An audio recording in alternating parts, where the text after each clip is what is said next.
الحمد لله رب العالمين۔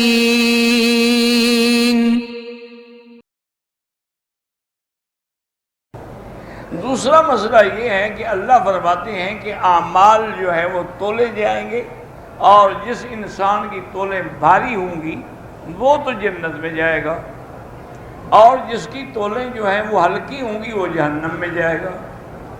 اب مسئلہ یہ ہوتا ہے کہ بھی کیا تولا جائے گا؟ اعمال تو انہوں نے دنیا میں کیے، وہ دنیا گزر گئی، تو اس کے بارے میں مفسرین اور مجتہدین کے دو قول ہیں۔ بعض علماء فرماتے ہیں کہ نیک اعمال کو اللہ کسی اچھی شکل میں لائیں گے، اور بھیڑے اعمال کو کسی بھیڑی شکل میں لایا جائے گا، اس کا وزن ہوگا۔ اور ایک راجح حدیث سے تائید یہ ہوتی ہے کہ نہیں، نامہ اعمال تولے جائیں گے، کیونکہ ہر آدمی کے نامہ اعمال اس دن موجود ہوں گے۔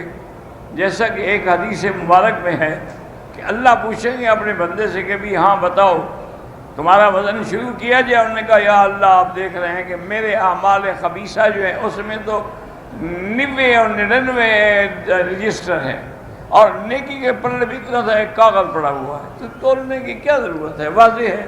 انہوں نے فرمایا لا ظلم اليوم، آج ہم کسی پہ ظلم نہیں کریں گے، عدل کریں گے۔ اور جب وہ تولا جائے گا تو وہی پرچہ بھاری ہو جائے گا۔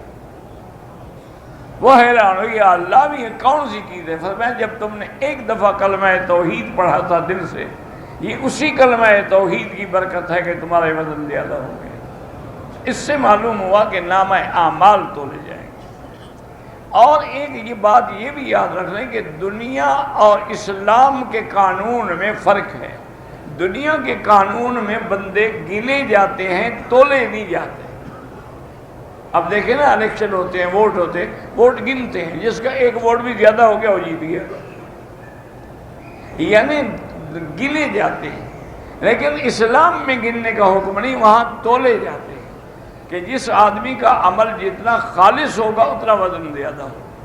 وہاں یہ نہیں دیکھیں گے کہ آپ نے 100 طواف کیا، اس نے 50 کیا، انہوں نے 10 کیے۔ یہ دیکھا جائے گا کہ صحیح طریقے سے سنت کے مطابق طواف کس نے کیا، چاہے وہ ایک کیا ہو وہ بھاری ہوگا۔